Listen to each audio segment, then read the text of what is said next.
Hello दोस्तों, welcome back to our YouTube channel Tilak academy. एक बार फिर से आपका बहुत बहुत स्वागत है। प्रोनाउन हम बहुत अच्छे से पढ़ चुके थे, सारे रूल्स वगैरह देख लिए थे, ऑब्जेक्टिव की प्रैक्टिस भी कर ली थी। आज हम नया चैप्टर स्टार्ट करेंगे जो कि होगा एडजेक्टिव। एडजेक्टिव में आपको बहुत अच्छे से पूरा पढ़ाने वाला हूँ। आज के पर्टिकुलर वीडियो में एडजेक्टिव और उसके टाइप्स की बात करेंगे। आप लोग जैसा कि वीडियो को शेयर कर ही रहे हैं, तो इस वीडियो को भी ज़्यादा से ज़्यादा आपको शेयर करना है अपने दोस्तों में, ठीक है। तो चलिए स्टार्ट करते हैं हम और देखते हैं कि एडजेक्टिव क्या होता है। फोटो आ जाए स्क्रीन पे। तो देखिए आपकी स्क्रीन पे एक फोटो दिखाई दे रहा होगा। तो एडजेक्टिव क्या होता है वो पहले डेफिनेशन देख लेते हैं। तो वे शब्द जो सेंटेंस में नाउन या प्रोनाउन की विशेषता बताने के लिए उपयोग किए जाते हैं। वे शब्द जो सेंटेंस में नाउन अथवा प्रोनाउन की विशेषता को बताने के लिए उपयोग किए जाते हैं, दैट इज कॉल्ड एडजेक्टिव, यानी कि विशेषण, ठीक है। अब देखो जरा ध्यान से, जैसे कि हमने यहाँ पे देखा ब्राउन, ब्लैक, सम, 5, गुड, इंटेलिजेंट एटसेट्रा। तो ये सारे जो होंगे वो हमारे क्या होंगे, एडजेक्टिव होंगे। क्यों? क्योंकि ये कहीं ना कहीं नाउन के आगे या पीछे लगकर उनको। तो देखिए हमने क्या देखे, एग्जांपल आप देख ही रहे। अब देखिए सेंटेंस में कैसे इसका प्रयोग किया जाता है। जैसे मैंने लिखा वी हैव टू हैंड्स, तो यहाँ पे देखो वी हैव टू हैंड्स। ये जो टू आपको दिख रहा है, ये टू एज ए एडजेक्टिव है, क्योंकि ये क्वालिटी बता रहा है किसकी, हाथों की। तो हाथों की क्या विशेषता बता रहा है कि दो हाथ है। कितने हाथ है? दो। तो यहाँ पे एडजेक्टिव कैसा हो गया, न्यूमरल एडजेक्टिव हो गया, ठीक है, क्योंकि नंबर बता रहा है। क्लियर है? आई होप ये बिल्कुल क्लियर होगा। अगला एग्जांपल देखते हैं, अ टॉल ब्लैक मैन। तो देखो यहाँ पे लिखा है अ टॉल ब्लैक मैन। तो ब्लैक का मतलब क्या होता है, काला, और ये आदमी की विशेषता बता रहा है कि कैसा है, काला है। दैट मीन्स यहाँ पे ये एडजेक्टिव हो गया। तो टू हो गया, ब्लैक हो गया, और बाकी एडजेक्टिव के एग्जाम्पल आप देख ही सकते हो, ऊपर लिखे हुए हैं, ठीक है। तो आई होप एडजेक्टिव की डेफिनेशन में और एडजेक्टिव क्या होता है इसमें कोई प्रॉब्लम नहीं है। देखो हमने जो नाउन और प्रोनाउन पढ़े, तो प्रोनाउन जितने भी पढ़े, तो प्रोनाउंस का भी प्रयोग एज ए एडजेक्टिव हम लोग कर सकते हैं, ठीक है ना। हम लोग आगे जाके देखेंगे कैसे हम लोग इसको यूज करेंगे, ठीक है। चलिए, तो हम अब बात करेंगे काइंड्स ऑफ ऑब्जेक्ट एडजेक्टिव की, मतलब कि एडजेक्टिव के प्रकारों की बात करेंगे कि एडजेक्टिव जो होते हैं वो कितने प्रकार के होते हैं। सबसे पहले देखते हैं, आपको लिस्ट दिखाई दे रही होगी। तो एडजेक्टिव जो होते हैं मोस्टली 10 प्रकार के होते हैं। एडजेक्टिव कितने प्रकार के होते हैं? 10 प्रकार के। अब एक एक करके हर एक एडजेक्टिव की डेफिनेशन, हर एक एडजेक्टिव को समझते जाएंगे हम, और उसके एग्जाम्पल देखेंगे कि कैसे इसका सेंटेंस में प्रयोग किया जाता है, ठीक है। बड़ा मजा आने वाला है। अल्टीमेटली ये वीडियो आपको कंप्लीट सॉल्यूशन देगी, हमारी वीडियो सीरीज। कोई भी पार्ट हम छोड़ेंगे नहीं, सब कुछ आपका एग्जाम में बनेगा, ठीक है। तो बिल्कुल टेंशन मत लीजिए, वीडियो को शेयर कर दीजिए फटाफट से। तो चलिए स्टार्ट करते हैं।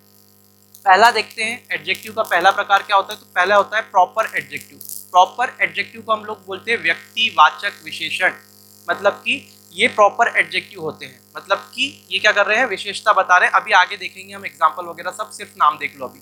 सेकंड देख रहे हैं डिस्क्रिप्टिव एडजेक्टिव, यानी कि डिस्क्रिप्टिव की बात करें तो वर्णनात्मक, है ना, वर्णनात्मक।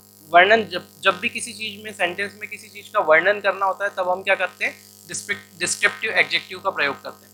थर्ड देखते हैं, होगा क्वांटिटेटिव एडजेक्टिव। तो क्वांटिटेटिव एडजेक्टिव का मतलब क्या होता है, ये होता है परिमाणवाचक। परिमाण का मतलब क्या होता है, जब भी हमको किसी सेंटेंस में किसी वस्तु की क्वांटिटी को बताना होता है, तब इन एडजेक्टिव का प्रयोग किया जाता है। फिर देखते हैं न्यूमरल एडजेक्टिव। अभी हमने न्यूमरल एडजेक्टिव का आपको एग्जाम्पल बताया। क्या एग्जाम्पल मैंने आपको बताया न्यूमरल एडजेक्टिव का? तो आप बोलेंगे सर आपने अभी टू हैंड्स वाला बताया था, तो वहाँ पे टू जो था वो क्या था, न्यूमरल एडजेक्टिव था, क्योंकि वो संख्या का बोध करवा रहा है। तो संख्यावाचक एडजेक्टिव का विशेषण का मतलब क्या होता है, हिंदी में एडजेक्टिव को विशेषण बोलते हैं। तो संख्यावाचक विशेषण का मतलब क्या होगा, जो संख्या के माध्यम से किसी नाउन का क्या बता रहा है, क्वालिटी को बता रहा है। क्लियर है? फिर देखते हैं डिमॉन्स्ट्रेटिव एडजेक्टिव। तो अब देखिए मेरी बात सुनिए, डिमॉन्स्ट्रेटिव एडजेक्टिव का मतलब होता है संकेतवाचक, है ना। तो अगर मैं किसी चीज को संकेत करके डिमॉन्स्ट्रेटिव एडजेक्टिव का प्रयोग कर रहा हूँ, तो जैसे कि दिस, दैट, ये सब क्या होते हैं, डिमॉन्स्ट्रेटिव एडजेक्टिव होते हैं। अभी आराम से हम लोग देखेंगे क्या किससे क्या एग्जाम्पल होता है, सेंटेंस की हेल्प से भी बताऊंगा। फिर देखते हैं डिस्ट्रीब्यूटिव एडजेक्टिव। डिस्ट्रीब्यूटिव एडजेक्टिव मतलब अलग अलग चीजों को बताने के लिए जब हम जिन एडजेक्टिव का प्रयोग करते हैं, that will be distributive adjective, जिसको बोलते हैं हम लोग हिंदी में विभाग सूचक विशेषण, ठीक है। तो आई होप ये भी क्लियर होगा, सिक्स्थ वाला। सेवंथ होगा पॉजिटिव एडजेक्टिव। पॉजिटिव का मतलब होता है संबंध सूचक या फिर अधिकार सूचक। तो जब भी हम क्या करते हैं, किसी सेंटेंस में अधिकारों को बताने के लिए किसी एडजेक्टिव का प्रयोग करते हैं, तो वो होता है संबंध सूचक, ठीक है। आगे देखते हैं हम एम्फेसाइजिंग एडजेक्टिव। तो एम्फेसाइजिंग का मतलब क्या होता है, बालाघात सूचक। बालाघात का मतलब किसी भी चीज को हम जोर देकर जब बताते हैं, है ना, मतलब उस पर दबाव देकर बात की जाती है, किसी भी चीज के लिए एम्फेसाइज करके बात की जाती है पर्टिकुलर बंदे के लिए, है ना, या पर्टिकुलर किसी चीज के लिए, तब वहां हम यूज करते हैं एम्फेसाइजिंग एडजेक्टिव। फिर देखते हैं इंट्रोगेटिव एडजेक्टिव। जब भी हम प्रश्न बनाते हैं, सेंटेंस को, प्रश्नवाचक जो सेंटेंस होते हैं, है ना, या फिर इंट्रोगेटिव जो सेंटेंस होते हैं, उसमें जो हम एडजेक्टिव्स का यूज करते हैं विशेषता बताने के लिए नाउन की, that will be interrogative adjective. फिर देखते हैं एक्सक्लेमेटरी एडजेक्टिव। तो आप बताइए, एक्सक्लेमेटरी का मतलब होता है विस्मयादि बोधक हिंदी में, एक्सक्लेमेटरी। चलिए, तो आगे हम बात करते हैं नेक्स्ट वाले एडजेक्टिव की, जो कि होगा 10th हमारा एक्सक्लेमेटरी एडजेक्टिव। अब मुझे बताइए एक्सक्लेमेटरी एडजेक्टिव क्या होता है।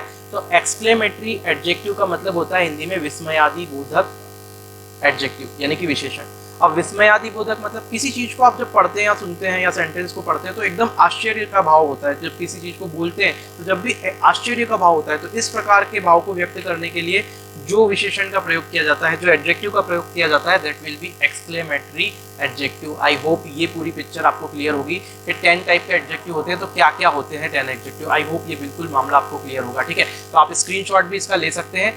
चलिए अब स्टार्ट करते हैं हमारे पहले एडजेक्टिव से। तो थोड़ा सा ये फोटो को हमको चेंज करना पड़ेगा। ओके, सब देखो, अभी हम बात कर रहे हैं सबसे पहला टाइप। तो पहला टाइप होगा आपका प्रॉपर एडजेक्टिव। अब प्रॉपर एडजेक्टिव क्या होता है। तो जो भी एडजेक्टिव प्रॉपर नाउन से बनता है, जो एडजेक्टिव हम क्या बनाते हैं, प्रॉपर नाउन का प्रयोग करके उसमें कुछ चीजें ऐड करके बनाते हैं, that will be proper adjective, ठीक है। एग्जाम्पल हम देख सकते हैं, जैसे लिखा हुआ है hockey is an Indian game. तो यहाँ पे आप देखेंगे इंडियन लिखा हुआ है, तो इंडियन कैसे बना है, इंडिया में क्या किया है, एन ऐड किया है, तो इंडियन बन गया, है ना। तो ये इंडियन जो है वो क्या कर रहा है, इंडिया के लोग, ये हॉकी की विशेषता बता रहा है यहाँ पे इंडियन, ये हॉकी क्या है, इंडियन गेम है। तो ये जो गेम है उसकी विशेषता बता रहा है कि ये कैसा है, इंडियन है। तो यहाँ पे ये वाला जो एडजेक्टिव हुआ वो क्या हुआ, प्रॉपर एडजेक्टिव हुआ, क्योंकि ये इंडिया जो होता है वो प्रॉपर नाउन हुआ, और इंडिया में एन लगा के हमने इंडियन बनाया, तो वो प्रॉपर एडजेक्टिव हो गया। क्लियर है। ऐसे ही देखो, he is a Russian worker. तो रशिया जो है वो प्रॉपर एडजेक्टिव, प्रॉपर नाउन हुआ। उसमें अगर मैंने ए एन जोड़ दिया या फिर एन जोड़ दिया तो क्या बन गया, रशियन बन गया। और रशियन क्या बता रहा है, वर्कर की विशेषता बता रहा है कि वर्कर कैसा है, रशियन है। तो आई होप ये आपको बिल्कुल मामला क्लियर होगा कि ये वाला जो हुआ ये प्रॉपर एडजेक्टिव का चीज हो गई यहाँ पे। अब देखो प्रॉपर एडजेक्टिव का निर्माण कैसे करते हैं हम लोग। तो प्रॉपर एडजेक्टिव को बनाने के लिए हम एडजेक्टिव, जो भी नाउन होता है उसके आखिरी में, जो भी नाउन या नाम होता है, थोड़ा धीरे बताता हूँ, जो भी नाउन या नाम होता है उसके आखिरी में I, E S E, I A N, I S H, N, V I A N etcetera, ये सारी चीजों को हम जोड़ करके हम क्या बना सकते हैं। देखो यहाँ पे लिखा हुआ है, इन सब चीजों को जोड़ करके हम क्या बना सकते हैं, उसका प्रॉपर एडजेक्टिव बनाया जा सकता है। किसका बनाया जा सकता है, तो प्रॉपर नाउन का। क्या, तो एडजेक्टिव। कैसे, तो इनको जोड़ के, ठीक है। अब जरा ध्यान से देखिए, जैसे अमेरिका है, यहाँ पे ये पर्टिकुलर अमेरिका है। इस अमेरिका में आखिरी में मैंने ए एन जोड़ दिया, तो जब अमेरिका में ए एन जोड़ूंगा तो क्या बना, यहाँ पे अमेरिकन बन गया, ठीक है। तो ये प्रॉपर एडजेक्टिव बना। फिर देखो बिहार है, तो बिहार में आई जोड़ दिया तो बिहारी बना, तो बिहारी क्या है, प्रॉपर एडजेक्टिव है। अब देखो जापान है, तो जापान में ई एस ई मैंने ऐड कर दिया तो वो जापानीज हो गया, तो ये क्या हुआ, प्रॉपर एडजेक्टिव हुआ, ठीक है। तो आई होप ये प्रॉपर एडजेक्टिव कभी जीवन में आपको समस्या नहीं देगा कि क्या होता है। नेक्स्ट देखते हैं, देखिए अब अगली बात करते हैं हम लोग सेकेंड एडजेक्टिव की, जो कि हमारा होगा क्वालिटेटिव एडजेक्टिव। इस क्वालिटेटिव एडजेक्टिव को हम लोग डिस्क्रिप्टिव एडजेक्टिव भी कहते हैं। तो क्वालिटेटिव एडजेक्टिव बोलो या डिस्क्रिप्टिव एडजेक्टिव बोलो, बात एक ही है। इसका हिंदी में मतलब होता है वर्णनात्मक विशेषण। क्या होता है, वर्णनात्मक विशेषण, मतलब किसी चीज का वर्णन हम कर रहे हैं। तो जब भी हम किसी सेंटेंस में नाउन के, किसी भी नाउन के, किसी भी नाम के गुण, दोष, रंग, रूप, आकार या प्रकार, वापस से रिपीट करता हूं, जब भी हम किसी सेंटेंस में नाउन के गुण, दोष, रंग, रूप, आकार या प्रकार का वर्णन करते हैं, तब हम लोग क्या करते हैं, क्वालिटेटिव एडजेक्टिव या फिर डिस्क्रिप्टिव एडजेक्टिव का प्रयोग करते हैं। आई होप ये बिल्कुल मामला आपको क्लियर होगा। एग्जाम्पल से देखिए, जैसे यहाँ पे एग्जाम्पल लिखा हुआ है, ही इज टॉल स्टूडेंट, मतलब वह एक लंबा विद्यार्थी है। तो टॉल क्या हो रहा है, ये स्टूडेंट की क्या बता रहा है, विशेषता बता रहा है टॉल। और कैसी विशेषता बता रहा है, तो इसके आकार की विशेषता बता रहा है कि लंबा होगा। बोलो बात समझ में आई, बिल्कुल आई, मानना ही पड़ेगा आपको, ठीक है। तो यहाँ पे टॉल जो होगा वो क्या हुआ, क्वालिटेटिव या फिर मैं बोलूँ डिस्क्रिप्टिव एडजेक्टिव हुआ, ठीक है। तो इनका नाम आपको पता होना चाहिए, क्योंकि कल से ये आपको एडजेक्टिव दे दिया और बोल दिया कि कौन से टाइप का एडजेक्टिव होगा, और 4 ऑप्शन डाल दिए और आपको पता ही नहीं, फिर घूम रहे, पता नहीं क्या होता है भैया, ठीक है। ऐसे क्वेश्चन बने हुए हैं, तो ध्यान से देखिएगा। फिर देखते हैं, दिस इज रेड पेन। तो रेड क्या कर रहा है, यहाँ पे जो रेड है वो क्या कर रहा है, पेन की विशेषता बता रहा है कि पेन कैसा है, तो लाल है। तो रेड क्या कर रहा है, उसके रंग की विशेषता बता रहा है, रंग बता रहा है। तो ये क्या होगा, क्वालिटेटिव या डिस्क्रिप्टिव एडजेक्टिव होगा। फिर देखिए, I have a square flat, मेरे पास में कैसा फ्लेट है, स्क्वायर फ्लेट है, चौकोर फ्लेट है। तो चौकोर, ये जो स्क्वायर है, ये स्क्वायर है, ये क्या बता रहा है, उसका शेप बता रहा है, आकार बता रहा है फ्लेट का। तो ये क्या हुआ भाई, मेरे क्वालिटेटिव या डिस्क्रिप्टिव एडजेक्टिव हुआ। चलिए अब हम थर्ड एडजेक्टिव की बात करते हैं कि तीसरा एडजेक्टिव हमारे पास में कौन सा आ रहा है।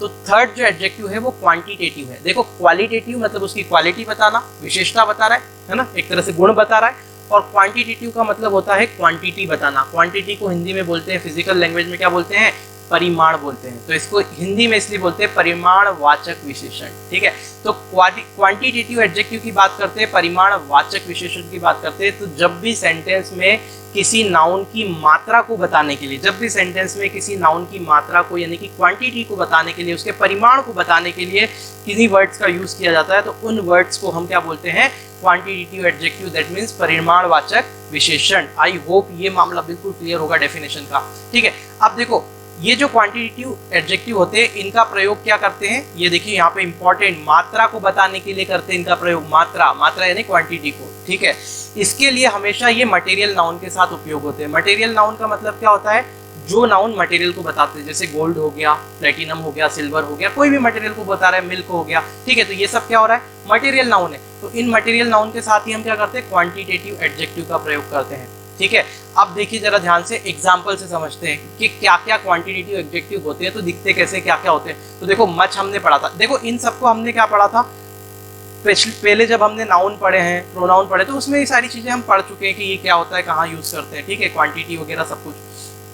अब देखो ये मच, तो much, a good deal of, a great deal of, little, enough, all, not, some, etcetera. ठीक है, तो ये सारे जो पर्टिकुलर आपके पास में ये क्या होते हैं, ये जो एग्जाम्पल मैंने लिए हुए हैं, ये सारे एग्जाम्पल किसके हैं, क्वांटिटेटिव एडजेक्टिव के। ठीक है, तो ये सारे क्वांटिटेटिव एडजेक्टिव होते हैं, क्या क्या होते हैं, much, a good deal of, a great deal of, उसके बाद में लिटिल, इनफ, ऑल, नो, सम, एटसेट्रा। तो ये सब तो हम देख चुके हैं, है ना, कि कहाँ कहाँ यूज करते हैं, इनका सबका प्रयोग देख चुके हैं पिछले वीडियोज में, है ना। अब देखते हैं हम इसमें कैसे हम एज ए एडजेक्टिव कैसे प्रयोग करते हैं। तो देखिए अब यहाँ पे क्या लिखा हुआ है, यहाँ पे लिखा हुआ है the baby has drunk much milk. First example क्या है, the baby has drunk much milk. तो यहाँ पे क्या लिखा हुआ है, मच लिखा हुआ है। मेरे दोस्तों बात सुनो, मच क्या बता रहा है, ये विशेषता बता रहा है, कितना दूध पिया, तो ये बता रहा है इसकी मात्रा को, कि मच यानी कि बच्चे ने बहुत ज्यादा दूध पी लिया, ज्यादा दूध पी लिया। क्लियर है ना, तो ये मात्रा को बता रहा है, तो ये मात्रा को बता रहा है, इसके लिए क्वांटिटेटिव एडजेक्टिव हुआ, परिमाणवाचक विशेषण हुआ। ठीक है, अब देखो सेकेंड एग्जाम्पल देखते हैं फटाफट से, there is a much water in the pond. तो यहाँ पे वाटर कैसा है, ज्यादा है, तो पॉन्ड में ज्यादा वाटर है, तो यहाँ पे एडजेक्टिव कौन सा हुआ, क्वांटिटेटिव। फिर थर्ड देखते हैं, he has sold the whole gold, उसने सारा का सारा गोल्ड बेच दिया, तो यहाँ पे होल जो है वो क्वांटिटेटिव एडजेक्टिव हुआ। ठीक है, तो आई होप ये आपको क्लियर हो गया होगा, एग्जाम्पल मैंने दे ही दिए हैं। अब देखते हैं न्यूमरल एडजेक्टिव। तो जो भी वर्ड, अब ध्यान से देखिए, न्यूमरल एडजेक्टिव को हिंदी में क्या बोलते हैं, संख्यावाचक विशेषण। तो ऐसे पर्टिकुलर सेंटेंस में जो वर्ड हम यूज करते हैं, जिन वर्ड्स का प्रयोग सेंटेंस में नाउन की संख्या को बताने के लिए प्रयोग किया जाता है, संख्या, ठीक है, क्वांटिटी नहीं, संख्या को बताने के लिए प्रयोग किया जाता है, उसको हम बोलते हैं न्यूमरल एडजेक्टिव। ठीक है, तो अगर एग्जाम्पल देखें न्यूमरल एडजेक्टिव के क्या क्या होंगे, तो मेनी। आप देखो मेनी का प्रयोग कभी भी मिल्क के साथ नहीं किया जाता, मेनी का प्रयोग कभी भी अनकाउंटेबल नाउन के साथ नहीं किया जाता, हमेशा काउंटेबल नाउन के साथ किया जाता है। क्यों, क्योंकि ये न्यूमरल एडजेक्टिव है। क्लियर है ना, तो देखो ये हमने देखा भी था अच्छे से जब इन सब चीजों की बात की थी। तो अब देखते हैं मेनी, अ गुड मेनी, फिर उसके बाद में a number of, few, enough, all, some, no, और ये सारे जो होते हैं एटसेट्रा, ये सारे जो पर्टिकुलर एग्जाम्पल है वो किसके हैं हमारे पास में, वो न्यूमरल एडजेक्टिव के एग्जाम्पल है। मतलब इनका प्रयोग हम नंबर्स को बताने के लिए किया जाता है। मतलब न्यूमरल एडजेक्टिव है तो ये हमेशा कहाँ होंगे, नोट कर लो ये बात, ये हमेशा किसके साथ प्रयोग होंगे, ये हमेशा प्रयोग होंगे काउंटेबल नाउन के साथ। क्लियर है, तो ये आपको ध्यान रखनी है। अच्छा देखो यहाँ पे दो चीजों के नीचे अंडरलाइन की हुई है। क्यों अंडरलाइन की है, क्योंकि मुझे आपको यहाँ पे ये चीज बतानी है कि ये जो इनफ और सम है, और एक दो है, हम आगे देख लेंगे, वीडियो में डिस्कस करेंगे, ये हम अनकाउंटेबल नाउन के साथ भी प्रयोग करते हैं, इसलिए मैंने अंडरलाइन की हुई है। कोई बच्चा नहीं तो कमेंट कर देगा सर ये तो हमने अनकाउंटेबल नाउन जब आप पढ़ा रहे थे वो सारी चीजें तो आपने बताया था अनकाउंटेबल के साथ भी प्रयोग होता है। तो मैं बोल रहा हूँ बिल्कुल होता है, कोई दिक्कत नहीं है। अभी हम देखेंगे आगे, पहले ये देख लो कि न्यूमरल एडजेक्टिव का एग्जाम्पल कैसे दिखते हैं।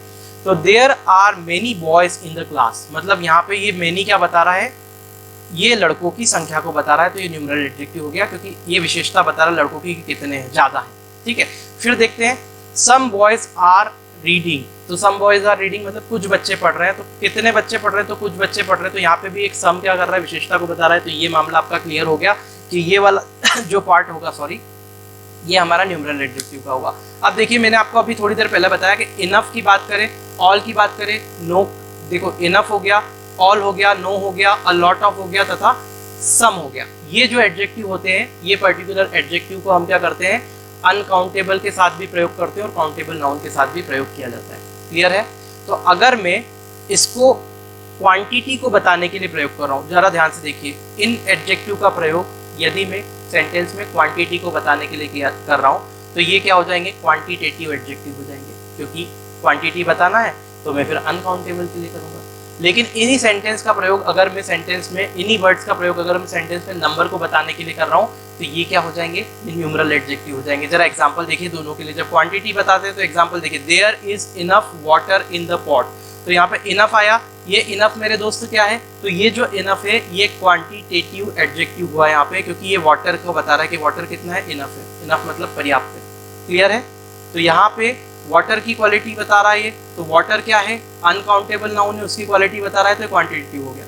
लेकिन इनफ यहाँ पे सेकंड सेंटेंस में देखो, there are enough books in my library. There are enough book in my library. तो यहाँ पे जो इनफ है वो बुक्स की, बुक्स का क्या बता रहा है, विशेषता बता रहा है कि कितनी बुक है, तो पर्याप्त बुक है मेरी लाइब्रेरी में और वाकई है। ठीक है?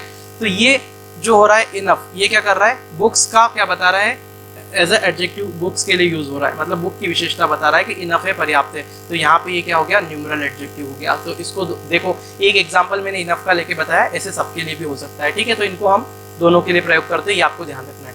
चलो, थोड़ा बड़ा होगा वीडियो, लेकिन आपको सारी चीजें, ये मेरी गारंटी कि सब कुछ समझ में आएगा विद एग्जांपल। सारी चीजें एक जगह लाके मैंने ऐसा कर दिया है, बिल्कुल मैशअप के, आपको समझना ही पड़ेगा उसको। ठीक है?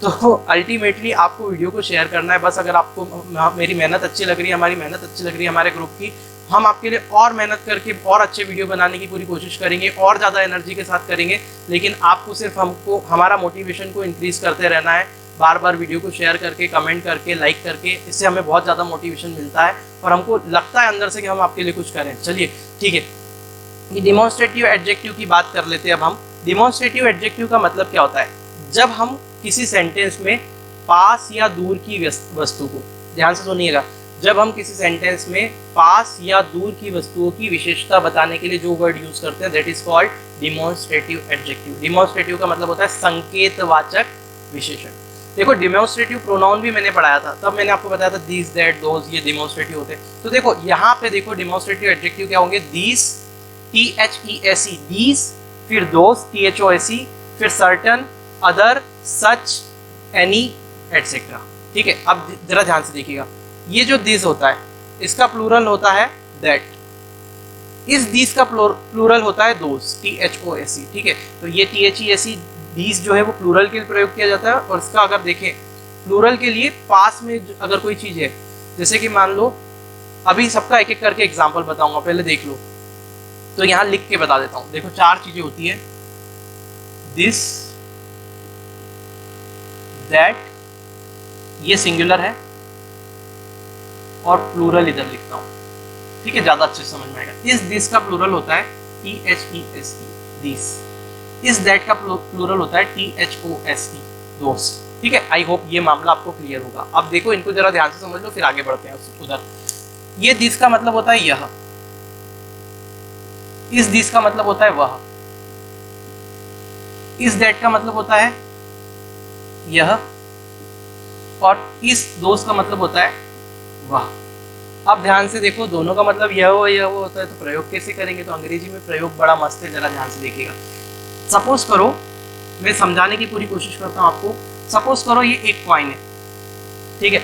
एक ये क्या है, कॉइन है, और मैं यहाँ खड़ा हूँ, जस्ट इस कॉइन के पास में मैं हूँ। स्माइली बना देता हूँ, मैं हंसता रहता हूँ क्योंकि हमेशा ये अच्छे से स्माइल। इस कॉइन के जस्ट पास में अगर मैं हूँ तो मैं क्या बोलूंगा, दिस इज अ कॉइन। कौन सा प्रयोग करूंगा, दिस का प्रयोग करूंगा, THIS।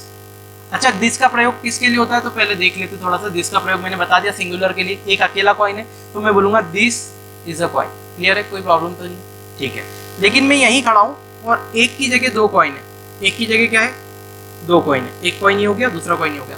तो मैं बोलूंगा these, THESE, these are the coin, these are the coin, या these are two coins. Clear?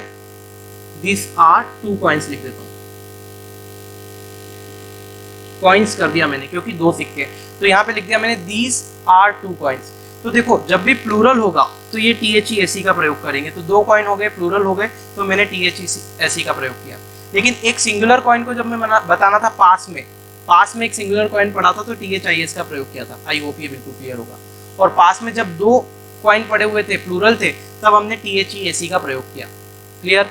बहुत बढ़िया. अब थोड़ा सा दूर कर, अगर मैं उठ के यहाँ से यहाँ चले जाता हूँ, ठीक है, अब मैं यहाँ से उठ के यहाँ पे चले गया, अब मैं बोलूंगा, अब मैं यह नहीं बोलूंगा, अब मैं बोलूंगा वह, तो वह एक कॉइन है, तो यहाँ पे बोलूंगा दैट इज अ कॉइन. क्या बोलूंगा?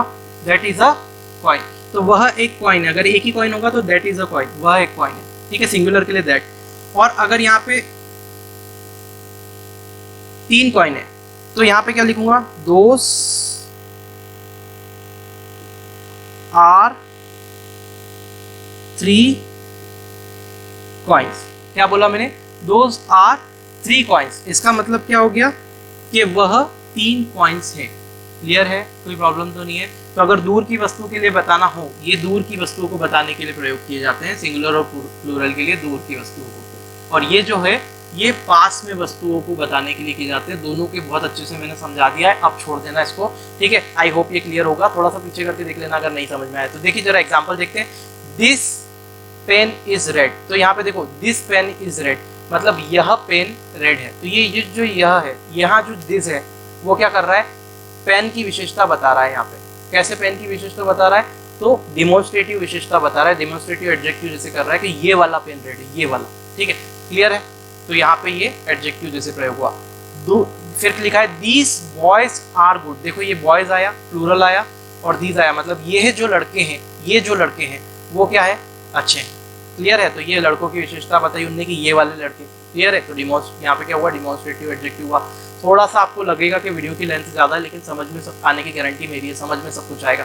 ठीक है, फिर देखते हैं सर्टन बॉयज आर गुड. तो ये जो सर्टन बॉयज है ये क्या है? गुड है. सर्टन जो होता है वो एज अ प्लूरल प्रयोग करते हैं हम, प्लूरल नाउन के साथ में प्रयोग करते हैं. क्लियर है? तो ये ध्यान रखना, सर्टन का प्रयोग प्लूरल नाउन के साथ किया जाता है. ये लिख लेना, आगे रूल पढ़ाऊंगा तो बताऊंगा. अब देखते हैं नेक्स्ट वाला. नेक्स्ट जो होगा वो होगा डिस्ट्रीब्यूटिव एडजेक्टिव. तो डिस्ट्रीब्यूटिव एडजेक्टिव को मैं देख लेते हैं. थोड़ा सा और है क्या? इतना ही फोटो है? ठीक है. तो डिस्ट्रीब्यूटिव एडजेक्टिव का प्रयोग क्या करते हैं? देखो जब भी सेंटेंस में दो या दो से अधिक वस्तुओं में से किसी एक की, है ना, या किसी की भी नहीं, या फिर सब में से कोई एक की विशेषता बतानी होती है, तब हम डिस्ट्रीब्यूटिव प्रोनाउन का प्रयोग करते हैं. जरा देखिए डेफिनेशन में क्या लिखा हुआ है कि इन एडजेक्टिव का प्रयोग वाक्य में दो या दो से अधिक वस्तुओं में से प्रत्येक, हर एक वस्तु, एक या एक भी नहीं, प्रत्येक यानी कि सारी, हर एक, एक, किसी एक, या फिर एक भी नहीं, तो एक ग्रुप में से हर एक के लिए, किसी एक के लिए, या किसी के लिए भी नहीं, जब इस प्रकार का भाव बताना होता है तब हम क्या करते हैं? डिस्ट्रीब्यूटिव एडजेक्टिव का प्रयोग करते हैं. क्लियर है मेरे दोस्तों? बिल्कुल क्लियर होगा. एग्जाम्पल देखते हैं डिस्ट्रीब्यूटिव. आप एडजेक्टिव के हम प्रोनाउन पढ़ के आए तो कोई दिक्कत ही नहीं, वो की वही चीज एडजेक्टिव में आ जाएगी, बस यहाँ विशेषता बताएगी वो चीजें. देखो ईच, एवरी, आइदर और नाइदर. यहाँ पे कितने हो गए? 4 डिस्ट्रीब्यूटिव एडजेक्टिव हमारे पास में हो गए. ईच, एवरी, आइदर और नाइदर. क्लियर? अब देखो जरा ध्यान से कि इनके एग्जाम्पल देखते हैं. देखो यहाँ पे लिखा है ईच बॉय हैज कम, मतलब हर एक बॉय. ईच मतलब हर एक बच्चा आ गया है. ठीक है, ईच बॉय हैज कम. फिर देखो either boy can do the sum. Either boy मतलब इन दोनों में से कोई एक बंदा सम को कर सकता है. मैंने बताया था ना कब किसके साथ कहाँ प्रूव होता है. क्लियर है? तो ये आपको ध्यान रखना है. क्लियर? अब देखो जरा नेक्स्ट देखते हैं. 7th वाला फटाफट से हो जाएगा, अब 3 ही बचे. 7th होता है पॉजिटिव एडजेक्टिव. तो जब भी किसी एडजेक्टिव का प्रयोग हम सेंटेंस में किसी नाउन के साथ में संबंध बताने के लिए करते हैं, वहाँ वो पॉजिटिव एडजेक्टिव होता है. ठीक है, संबंध या फिर उसका अधिकार बताने के लिए करते हैं तो पॉजिटिव एडजेक्टिव होता है. जैसे कि हमने देखा, इसका एग्जाम्पल देख लो. तो इसके एग्जाम्पल क्या होगा? माई पेन, है ना, फिर देखा माई पेन के बाद में हिज बुक, फिर देखा योर हाउस. तो ये सारे एग्जाम्पल हो गए किसके? पॉजिटिव एडजेक्टिव के. जरा एग्जाम्पल देखें तो दिस इज योर हाउस, तो यह तुम्हारा घर, तुम्हारा, योर हाउस. तो ये तुम्हारा घर है, मतलब ये तुम्हारा क्या कर रहा है? हाउस की विशेषता बता रहा है किसका है? तो तुम्हारा है. ठीक है, तो योर जो होगा यहाँ पे पॉजिटिव एडजेक्टिव है. फिर इट इज माई बुक, तो ये माई पॉजिटिव एडजेक्टिव है। फिर my pen is red but your pen is black, तो यहाँ पे ये जो पेन यूर है वो क्या है, पॉजिटिव एडजेक्टिव है। लेकिन आप देखोगे पेन के नीचे मैंने लाइन खींच के रखी है, क्यों? क्योंकि यहाँ पे एक रूल बताने वाला था, मैं आपको बताने वाला हूँ। ये रूल आगे मैं पढ़ाऊंगा, लेकिन अभी के अभी एक बार और बता देता हूँ। तो 2 बार जब आपके पास सामने से चीज जाएगी आपके, तो आपको बहुत अच्छे से रिवाइज होकर दिमाग में बैठ जाएगी। तो मैं ये बोल रहा हूँ कि जैसे कि यहाँ पे 2 नाउन का प्रयोग होगा, माई पेन इज रेड, तो मेरा पेन रेड है, but your pen is black. अगर ये यूर सिर्फ यहाँ पे मैं यूर कर देता, your is black, my pen is red, मैंने क्या लिखा, my pen is red, your is black, तो यूर इज ब्लैक, तो क्या ब्लैक भाई, क्या? तो पेन आएगा, ठीक है। अगर ये यहाँ से पेन हट जाएगा तो ये सेंटेंस गलत हो जाएगा। तो हमने देखा कि इसके लिए भी हमको क्या लगाना पड़ेगा, नाउन यहाँ पे लगाना पड़ेगा। तो my pen is red but your pen is black, तो यहाँ पे ये जो यूर है वो क्या है, पॉजिटिव एडजेक्टिव है। चलो आगे बढ़ जाते हैं फटाफट। फिर बात करते हैं एम्फेसाइजिंग एडजेक्टिव। तो एम्फेसाइजिंग का मतलब होता है जब भी हम किसी चीज पे या किसी सेंटेंस पे किसी नाउन पे दबाव डालने की बात करते हैं, दबाव डालकर या एम्फेसाइज करके उसको बताने की कोशिश करते हैं, तो वहां पे एम्फेसाइजिंग एडजेक्टिव का प्रयोग किया जाता है। चलो देखते हैं एग्जांपल फटाफट। देखो एम्फेसाइजिंग एडजेक्टिव में सिर्फ 2 चीजें पढ़नी हमको, ओन और वेरी। तो ओन और वेरी दोनों का प्रयोग एम्फेसाइजिंग एडजेक्टिव के रूप में किया जाता है। जैसे एग्जांपल सेंटेंस से देखते हैं हम लोग, एग्जांपल से, I saw him with my own eyes, मैंने उसे अपनी खुद की आंखों से देखा है।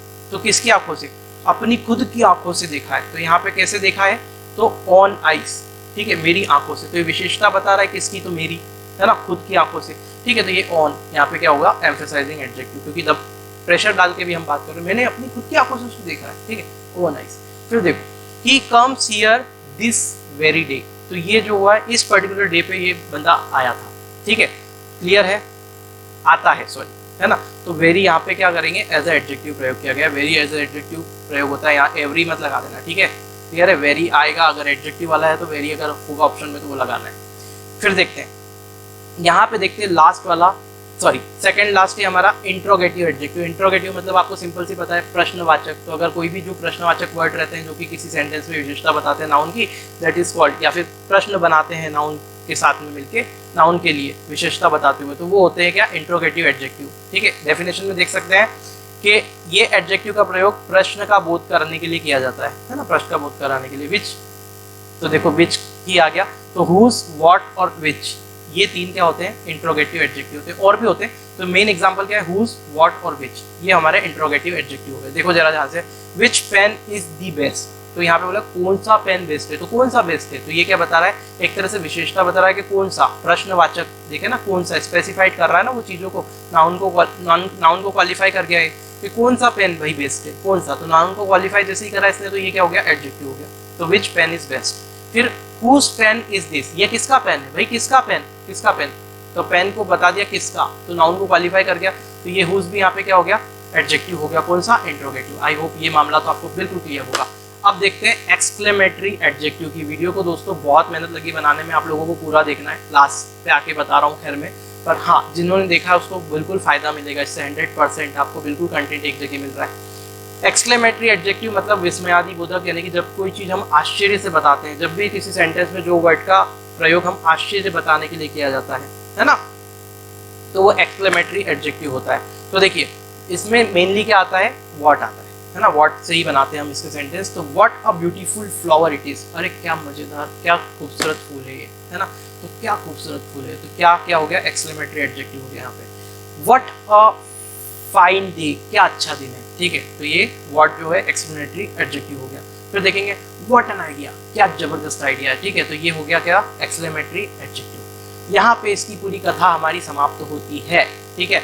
तो आई होप कि ये आपको पूरा समझ में आ गया होगा कि क्या क्या हमारे पास में कितने टाइप के एडजेक्टिव होते हैं। तो सारे एडजेक्टिव हमने आज देख लिए कि कितने टाइप के होते हैं। अगला जो वीडियो होगा वो एडजेक्टिव के रूल पे होगा। ये वीडियो थोड़ा सा बड़ा हो गया, ये वीडियो आपकी बहुत ज़्यादा मदद करेगा दोस्तों। प्लीज़ इसे बनाने में बहुत मेहनत लगी है, तो आप इसे ज़्यादा से ज़्यादा अपने दोस्तों में शेयर कीजिए। अगर आप पहली बार इस वीडियो को देख रहे हैं तो हमारे पास में कंप्लीट प्लेलिस्ट भी वीडियो की अवेलेबल है। शायद अभी ये फोटो हमारे पास में तो अभी नहीं है, तो मैं बता देता कैसे प्लेलिस्ट आती है यहाँ पे, पर ठीक है नेक्स्ट वीडियो से बताने की कोशिश करूँगा कि पूरी प्लेलिस्ट हमारे चैनल पर बनी हुई है, तो वहाँ पर आप क्लिक करके फिर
सारे वीडियोस को देख सकते हैं, मैथ्स के, इंग्लिश के, साइंस के, जीएस के, सभी। ठीक है, अगर आप पहली बार इस चैनल पे जुड़े हुए हैं और इस वीडियो को देख रहे हैं तो सब्सक्राइब कर लीजिए और बेल आइकन को जरूर प्रेस कर दीजिएगा। मिलते हैं नेक्स्ट वीडियो में, तब तक के लिए जय हिंद।